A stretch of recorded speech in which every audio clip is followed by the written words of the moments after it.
नमस्कार, स्वागत है आप सभी का डीडी न्यूज के इस खास बुलेटिन एक्सप्रेस 100 में, जहां हम आपके लिए लेकर आते हैं राजनीति, मनोरंजन, देश, दुनिया, खेल और व्यापार जगत की सभी बड़ी खबरों को एक्सप्रेस यानी फटाफट अंदाज में। मैं हूं शहला निगार। आइए खबरों को देखते हैं तेज रफ्तार के साथ। झारखंड का सियासी रण जीतने के लिए सत्ताधारी हो या फिर विपक्षी पार्टी, सभी ने झोंकी अपनी पूरी ताकत। नेताओं की चुनावी रैलियों का सिलसिला तेज हो चुका है। प्रधानमंत्री नरेंद्र मोदी आज झारखंड में चुनावी हुंकार भरेंगे। पहले गढ़वा और फिर चाईबासा में पीएम मोदी बीजेपी के पक्ष में चुनाव प्रचार करेंगे। आजादी के बाद ये पहला मौका होगा जब कोई प्रधानमंत्री गढ़वा आ रहे हैं। बीजेपी ने 2 बार से गढ़वा सीट से विधायक रहे सत्येंद्र नाथ तिवारी को मैदान में उतारा। इस सीट पर एक तरफ जेएमएम ने अपने मंत्री मिथिलेश ठाकुर को उम्मीदवार बनाया, तो वहीं सपा ने गिरिराज सिंह और बसपा से अजय कुमार चौधरी यहां चुनाव लड़ रहे हैं। वहीं अगर चाईबासा विधानसभा सीट की बात की जाए तो ये सीट अनुसूचित जनजाति के लिए आरक्षित है। भाजपा ने चाईबासा से गीता बालमुचु को उम्मीदवार बनाया है। जेएमएम के मुखिया हेमंत सोरेन आज पलामू, सिमडेगा, सिसई और रातू में चुनावी रैली को संबोधित करेंगे। झारखंड विधानसभा चुनाव के लिए 2 चरणों में 13 नवंबर और 20 नवंबर को मतदान होंगे और 23 नवंबर को चुनाव के नतीजे आएंगे। महाराष्ट्र विधानसभा चुनाव के लिए आज सभी 288 सीट पर नामांकन वापसी का अंतिम दिन है। महायुति के 36 और एमवीए के 14 बागी उम्मीदवार मैदान में हैं। ऐसे में जो गठबंधन और दल अपने बागियों के नामांकन वापस करवाने में सफल होते हैं, उनकी जीत की उम्मीद ज्यादा होगी।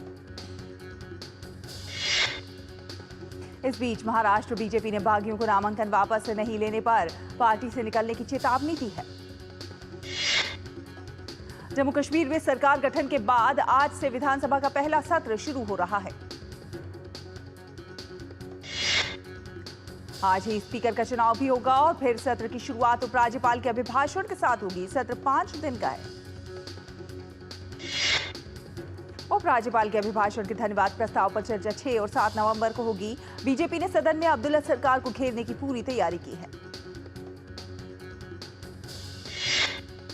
इससे पहले मुख्यमंत्री उमर अब्दुल्ला ने कल विधायक दल की बैठक बुलाई थी, जिसमें स्पीकर को लेकर चर्चा की गई थी। इस बैठक में कांग्रेस, सीपीएम, आप और निर्दलीय विधायक शामिल हुए थे। कर्नाटक में वक्फ द्वारा किसानों की जमीन को लेकर जारी किए गए नोटिस पर मुद्दा गरमाया हुआ है। भाजपा आज पूरे राज्य में प्रदर्शन करेगी। कर्नाटक के पूर्व उप मुख्यमंत्री डॉक्टर सीएन अश्वत्थ नारायण ने कहा है कि मंदिर और किसानों की संपत्ति को वक्फ संपत्ति घोषित करने वालों के खिलाफ भाजपा जन आंदोलन चलाएगी। वक्फ संशोधन बिल को लेकर संसद भवन परिसर में आज जेपीसी की बैठक का आयोजन किया जाएगा। बैठक में जमात-ए-इस्लामी हिंद भी शिरकत करेगी। जानकारी के अनुसार जमात-ए-इस्लामी हिंद के उपाध्यक्ष इंजीनियर सलीम प्रतिनिधियों को लेकर जाएंगे। इसके अलावा जेपीसी में मुस्लिम महिला बुद्धिजीवी समूह का एक प्रतिनिधिमंडल भी अपना पक्ष रखने के लिए शामिल होगा। विदेश मंत्री डॉक्टर एस जयशंकर ऑस्ट्रेलिया की यात्रा पर हैं। वे आज ब्रिस्बेन में ऑस्ट्रेलिया में 4थे भारतीय वाणिज्य दूतावास का उद्घाटन करेंगे। विदेश मंत्री डॉक्टर एस जयशंकर ने आज सुबह ब्रिस्बेन के रोमा स्ट्रीट पार्कलैंड्स में महात्मा गांधी को श्रद्धांजलि अर्पित की। डॉक्टर एस जयशंकर कैनबरा में अपने ऑस्ट्रेलियाई समकक्ष पेनी वोंग के साथ 15वें विदेश मंत्री फ्रेमवर्क डायलॉग की भी सह अध्यक्षता करेंगे। विदेश मंत्री ऑस्ट्रेलियाई संसद भवन में आयोजित होने वाले दूसरे रायसीना डाउन अंडर के उद्घाटन सत्र को भी संबोधित करेंगे। ब्रिस्बेन में क्वींसलैंड विश्वविद्यालय में भारतीय प्रवासियों को संबोधित करते हुए डॉक्टर जयशंकर ने कहा कि भारत उच्च विकास के पथ पर अग्रसर है और दुनिया के साथ आगे बढ़ना चाहता है। दिल्ली में प्रदूषण का कहर जारी है। आज सुबह दिल्ली के कई इलाकों में AQI 400 पार दर्ज किया गया। रिपोर्ट्स की माने तो दिल्ली के आनंद विहार क्षेत्र में AQI 432 दर्ज किया गया, जो कि बहुत खराब स्थिति को दर्शाता है। वहीं रोहिणी में 406, विवेक विहार में 418 और सबसे कम AQI श्री अरविंदो मार्ग में 274 दर्ज किया गया। यमुना नदी में सफेद जहरीली झाग की परत बनी हुई है, जिससे आगामी छठ पूजा पर भी संकट के बादल मंडरा रहे हैं। दिल्ली सरकार के तमाम दावों के बावजूद यमुना का पानी साफ नहीं हो पा रहा है। बीजेपी और कांग्रेस दोनों ही आम आदमी पार्टी की सरकार पर यमुना प्रदूषण के मुद्दे पर हमलावर हैं। हरियाणा के सीएम नायब सिंह सैनी की मौजूदगी में पंचकुला में नगर पार्षद ओमवती पुनिया और जेजेपी पार्षद सुशील गर्ग को भाजपा में शामिल हुए। सतर्कता विभाग के निर्देश पर बिहार में दानापुर मंडल के आरा रेलवे स्टेशन पर भ्रष्टाचार के खिलाफ जागरूकता फैलाने के लिए एक नुक्कड़ नाटक का आयोजन किया गया। रेलवे बोर्ड के अध्यक्ष सतीश कुमार ने छठ पूजा से पहले नई दिल्ली रेलवे स्टेशन का निरीक्षण किया। रेलवे बोर्ड के अध्यक्ष सतीश कुमार ने कहा कि 13 दिनों में 7,000 से अधिक ट्रेनें चला रहे हैं। इस अवधि में हम लोगों ने पिछले बार करीब 4,500 ट्रेनें चलाई थी। रेलवे बोर्ड के अध्यक्ष सतीश कुमार ने कहा, यदि हम केवल दिल्ली की बात करें तो 13 दिन में हम 195 ट्रेनें चला रहे हैं। यहाँ सुरक्षा एजेंसी लगी हुई है और सफाई की स्पेशल व्यवस्था भी है। पश्चिम बंगाल विधानसभा के नेता प्रतिपक्ष शुवेंदु अधिकारी ने आरजीकर बलात्कार और हत्या मामले की पीड़िता के माता पिता से मुलाकात की। शुवेंदु अधिकारी ने कहा कि पूरी भाजपा और वे इस परिवार के साथ हैं। न्याय के लिए हमारी लड़ाई जारी है। उत्तर प्रदेश के मैनपुरी में देवपुर भरथरा गांव में बस की टक्कर से 2 की मौत हो गई है। हादसे के बाद गांव के कुछ लोगों ने रोड जाम करने की कोशिश की। उत्तर प्रदेश के बांदा में कालू कुआं क्षेत्र के 2 मंजिला इलेक्ट्रॉनिक दुकान में आग लग गई। मौके पर पहुंचकर दमकल कर्मियों ने आग पर काबू पाया। हरिद्वार के चंडी घाट पर गंगा उत्सव 2024 का आयोजन किया जाएगा, जिसका उद्देश्य गंगा नदी के संरक्षण को बढ़ावा देना और स्वच्छता के प्रति जन जागरूकता बढ़ाना है। उत्तर प्रदेश के प्रयागराज में जनवरी 2025 में आयोजित होने जा रहे महाकुंभ में जन आस्था का सबसे बड़े आकर्षण 13 अखाड़ों का कुंभ नगरी में प्रवेश का सिलसिला शुरू हो गया है। उत्तर प्रदेश के मुख्यमंत्री योगी आदित्यनाथ ने दिल्ली में भाजपा अध्यक्ष जेपी नड्डा से मुलाकात की। मुख्यमंत्री ने पार्टी को अध्यक्ष को प्रयागराज में होने आगामी कुंभ के लिए आमंत्रित किया। एक छोटा सा ब्रेक के उस पार खबरों का सफर जारी रहेगा। देखते रहिए एक्सप्रेस 100। राजा आओ ये देखो मैसेज। कहते हैं वीडियो लाइक करके 500 रुपया रोज कमाओ। बस पहले थोड़ा पैसा दे के ललचाएंगे, फिर बोलेंगे कि और कमाना है तो पैसा भरो। हम दिन भर चूना लगाते हैं और ये लोग हम ही को चूना लगाने चले हैं। पान वाला हूँ, मूर्ख नहीं हूँ। याद रहे, यूपीआई कहता है कि अगर कोई आसान कमाई का लालच दे तो कहो मैं मूर्ख नहीं हूँ।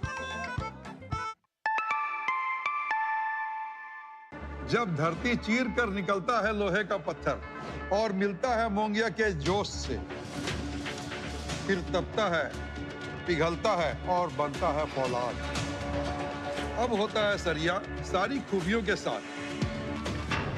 मोंगिया स्टील, मजबूत देश का मजबूत सरिया। सुनो, एक अच्छी इंश्योरेंस पॉलिसी एआई से पूछते हैं। एक ऐसी पॉलिसी जिसमें प्रीमियम पेमेंट हो लिमिटेड पर इनकम आती रहे लाइफ टाइम। LIC का जीवन उत्सव। एक ऐसी पॉलिसी जो दे होल लाइफ इंश्योरेंस कवर भी। LIC का जीवन उत्सव। वाओ, चलो तो LIC की जीवन उत्सव पॉलिसी ही लेते हैं। मैं भी तुमसे यही कह रही थी, LIC का जीवन उत्सव। लाइफ टाइम सेलिब्रेशन मनाइए LIC के जीवन उत्सव के साथ। फ्यूचर सेट है। स्वागत है आपका। आप देख रहे हैं एक्सप्रेस 100। चलिए रुक करते हैं कुछ अन्य खबरों का। पिछले 5 साल के दौरान भारत की निर्यात प्रतिस्पर्धात्मकता पेट्रोलियम, रत्न, कृषि, रसायन और चीनी जैसे क्षेत्रों में तेजी आई है। भारत ने 2018 और 2023 के दौरान इन क्षेत्रों में वैश्विक व्यापार में अपनी हिस्सेदारी बढ़ाई है। इसके अलावा इलेक्ट्रिकल सामान, नल और वाल्व और सेमीकंडक्टर उपकरणों में भी हिस्सेदारी बढ़ी है। बाजार नियामक सेबी ने सिक्योरिटाइजेशन गतिविधियों में लगे आरबीआई द्वारा नियंत्रित और गैर नियंत्रित संस्थाओं के लिए न्यूनतम निवेश सीमा 1 करोड़ रुपए तय करने का प्रस्ताव दिया है। सेबी ने यह भी सुझाव दिया है कि निजी प्लेसमेंट के माध्यम से जारी किए गए सिक्योरिटाइज्ड डेट इंस्ट्रूमेंट को अधिकतम 200 निवेशकों तक ही सीमित रखा जाए। केंद्र सरकार के मुताबिक पंजाब की मंडियों में 2 नवंबर तक कुल 90.69 लाख मीट्रिक टन धान की आवक हो चुकी है। इसमें 85.41 लाख मीट्रिक टन राज्य एजेंसियों और भारतीय खाद्य निगम द्वारा खरीदा जा चुका है।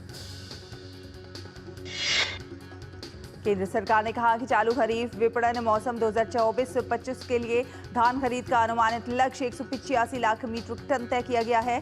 सरकार द्वारा खरीद का ये लक्ष्य 30 नवंबर तक जारी रहेगा। इसके अलावा सरकार ने इस वर्ष मूल्य स्थिरीकरण बफर के लिए 4.7 लाख टन रबी प्याज की खरीद की थी। 5 सितंबर से 35 रुपए प्रति किलोग्राम खुदरा बिक्री के माध्यम से प्याज देश भर की प्रमुख मंडियों में रिलीज की गई। एशियन डेवलपमेंट बैंक ने भारत की ओर से ग्रीन एनर्जी को बढ़ावा देने और इंफ्रास्ट्रक्चर तैयार करने के लिए जीवाश्म ईंधनों जैसे पेट्रोलियम पर सब्सिडी कम करने और कोयले पर सेस लगाने के कदम की सराहना की है। एडीबी की ओर से जारी एशिया पैसिफिक क्लाइमेट रिपोर्ट के अनुसार खुदरा मूल्य, टैक्स की दरें और चुनिंदा पेट्रोलियम उत्पादों पर सब्सिडी जैसे 3 प्रमुख बिंदुओं पर संतुलन करके भारत तेल व गैस क्षेत्र में अपनी राजकोषीय सब्सिडी को 85% तक कम करने में सक्षम रहा। National highways authority of India ने द्वारका एक्सप्रेसवे के लिए बैंकों से देश के पहले मल्टी लेन फ्री फ्लो के लिए आवेदन मांगे हैं। एनएचएआई भविष्य में राजमार्गों को फिजिकल टोल प्लाजा फ्री करने के उद्देश्य से काम कर रही है।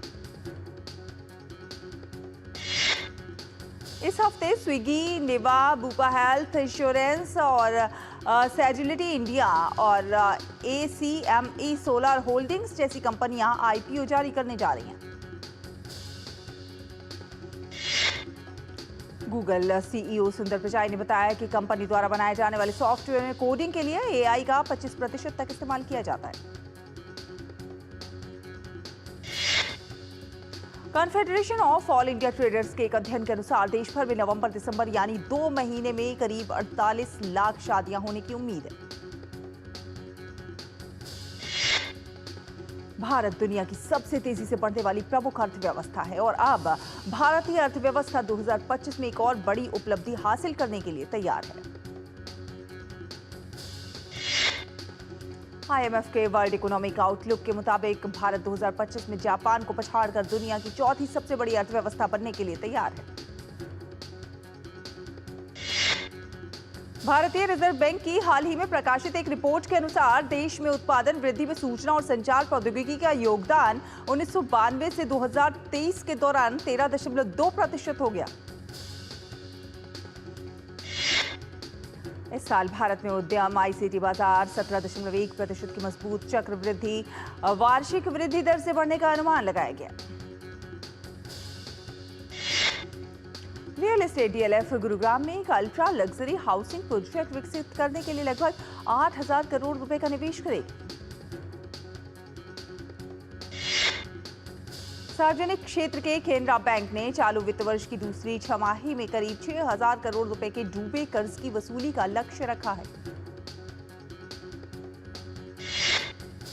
सकारात्मक आर्थिक कारकों और सुरक्षित निवेश की मांग के चलते संवत 2081 में सोना 15 से 18% का प्रतिफल दे सकता है।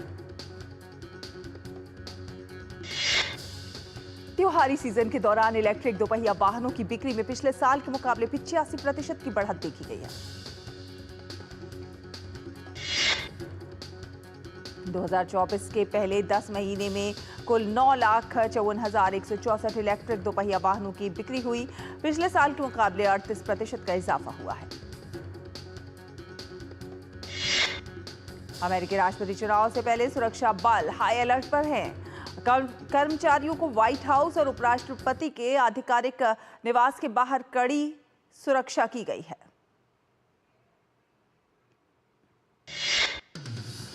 ओक्लाहोमा में बवंडर आने के दौरान मूसलाधार बारिश और तेज हवाएं चल रही हैं। बवंडर के कारण घर जो है वो पूरी तरह से नष्ट हो गए हैं।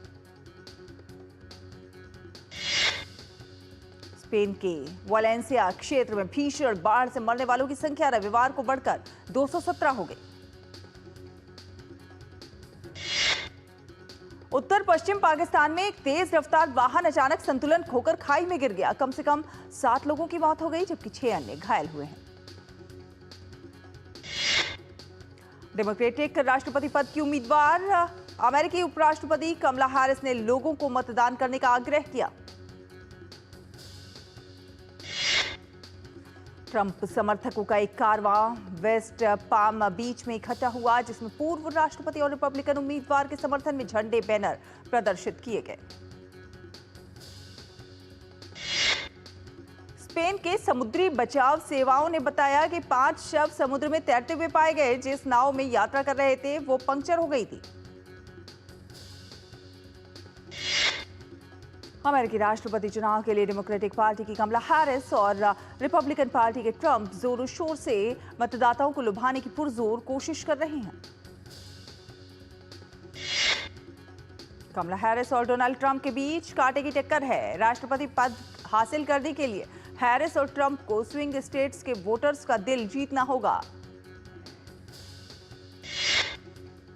ट्रंप और हैरिस प्रमुख राज्यों में समर्थन जुटाने के लिए बड़े पैमाने पर रैलियां और जनसभाएं कर अपनी पूरी ताकत उन्होंने झोंक दी है।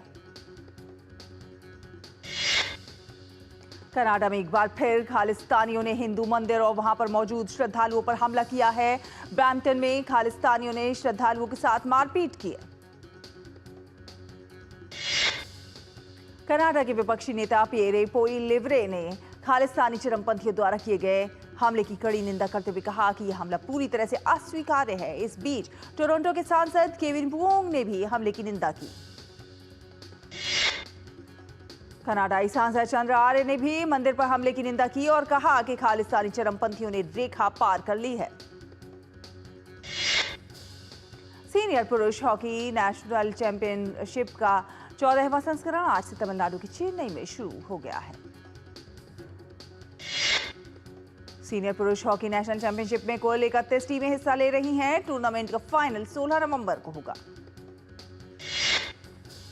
न्यूजीलैंड के खिलाफ टेस्ट सीरीज गंवाने के बाद भारत आईसीसी विश्व टेस्ट चैंपियनशिप 2023 25 स्टैंडिंग में दूसरे स्थान पर खिसक गया।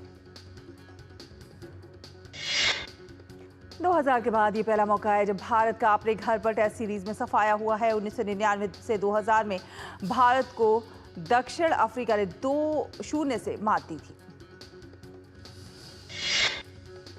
भारतीय कप्तान रोहित शर्मा ने हार की जिम्मेदारी लेते हुए कहा है कि वो एक कप्तान और बल्लेबाज के रूप में भी विफल साबित हुए। एक और छोटा सा ब्रेक, जल्द हाजिर होंगे। देखते रहिए एक्सप्रेस 100।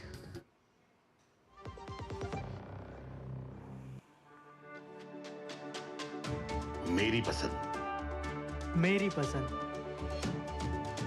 मेरी पसंद, मेरी पसंद, हमारी पसंद, हम सबकी पसंद। मजबूत देश का मजबूत सरिया हो गया स्टील। अब लोन प्रोसेसिंग में इतनी देरी, ये सब ना तुमसे नहीं होगा। लो तुम ही कर लो। देखो तुम कुछ मत बोलो ना। इधर आओ, क्या बात? फाइनेंशियल एसेट्स का प्रमाण देना है, इस वजह से लोन अटका है। देखो, अकाउंट एग्रीगेटर से जुड़ो। अकाउंट एग्रीगेटर बैंक इत्यादि के पास उपलब्ध आपकी वित्तीय जानकारी को आपकी स्पष्ट सहमति से ऋण देने वाली वित्तीय संस्थाओं से साझा करता है। पापा, it was so easy. RBI कहता है, जानकार बनिए, सतर्क रहिए।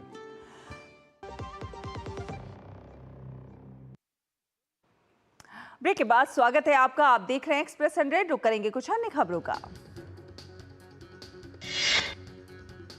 पूर्व cricketer master blaster Sachin Tendulkar ने टीम इंडिया को न्यूजीलैंड के हाथों टेस्ट सीरीज में मिली करारी हार पर आत्मनिरीक्षण की जरूरत बताई है। अंडर 19 विश्व मुक्केबाजी चैंपियनशिप में भारतीय मुक्केबाजी टीम ने अमेरिका के कोलोराडो में अंडर 19 विश्व मुक्केबाजी चैंपियनशिप में 4 स्वर्ण, 8 रजत और 5 कांस्य पदक जीते। हिमाचल प्रदेश की मुक्केबाज वंशिका गोस्वामी ने कोलोराडो में अमेरिका में आयोजित विश्व मुक्केबाजी चैंपियनशिप में स्वर्ण पदक अपने नाम किया। भारतीय महिला टीम ने 3 स्वर्ण और 7 रजत पदक जीते। भारतीय महिला दल ने पदक तालिका में दूसरा स्थान हासिल किया। अंडर 19 विश्व मुक्केबाजी चैंपियनशिप में भारत के शानदार प्रदर्शन पर केंद्रीय खेल मंत्री मनसुख मांडविया ने भारतीय खिलाड़ियों को बधाई दी। भारत की युवा बैडमिंटन खिलाड़ी मालविका बंसोड़ डेनमार्क की मिया ब्लिचफेल्ड से 10-21, 15-21 से हारकर हाइल ओपन सुपर 300 में उप विजेता रही। भारतीय शटलर मालविका को डेनमार्क की मिया ब्लिचफेल्ड के खिलाफ 43 मिनट तक चले मुकाबले में 21-15, 21-10 से शिकस्त मिली। मुंबई सिटी एफसी ने Indian super league football match में केरल ब्लास्टर्स एफसी को 4-2 से शिकस्त दी। जापान ने चीन को 5-0 से हराकर IIHF आइस हॉकी महिला एशिया चैंपियनशिप का खिताब जीता। ब्राजील के डिफेंडर मार्सेलो ने अपनी सहमति के साथ फ्लूमिनेंस क्लब छोड़ दिया है। मार्सेलो ने क्लब छोड़ने के कारणों का खुलासा नहीं किया। फिल्म बैटियन अब OTT पर 7 नवंबर को स्ट्रीम होगी। रामचरण और Kiara Advani film game changer में एक साथ नजर आएंगे। फिल्म हिंदी, तेलुगु, तमिल, मलयालम, कन्नड़ भाषा में रिलीज होगी। कियारा आडवाणी निर्देशक फरहान अख्तर की फिल्म डॉन 3 में रणवीर सिंह के साथ नजर आएंगे। वरुण तेज जल्दी ही फिल्म मटका में नजर आने वाले हैं। फिल्म फैंस को इस फिल्म का है बेसब्री से इंतजार। Akshay Kumar film sky force 24 जनवरी को बड़े पर्दे पर रिलीज होगी। साउथ सुपरस्टार प्रभास की फिल्म राजा साहब अगले साल 10 अप्रैल को रिलीज होगी। अजय देवगन की फिल्म नाम 22 नवंबर को सिनेमाघरों में रिलीज हो रही है। Ayushmann Khurrana starrer horror comedy film Thama का ऐलान कर दिया गया है। फिल्म देवरा पार्ट 1 नेटफ्लिक्स पर 8 नवंबर को स्ट्रीम होगी। जूनियर NTR, सैफ अली खान और जानवी कपूर आएंगे नजर। अंतरराष्ट्रीय शो ट्यून प्रोफेसी 18 नवंबर से जियो सिनेमा पर स्ट्रीम होगा। तो खबरों की दुनिया से जुड़े रहने के लिए अब DD न्यूज की खबरें और updates YouTube, Facebook, Twitter, Instagram और हमारी वेबसाइट्स पर भी उपलब्ध हैं और आप इन्हें फॉलो कर सकते हैं, आप इनको सब्सक्राइब भी कर सकते हैं। इसी के साथ एक्सप्रेस न्यूज में फिलहाल इतना ही। DD न्यूज पर खबरों का सफर लगातार जारी है। आप बने रहिए हमारे साथ। नमस्कार।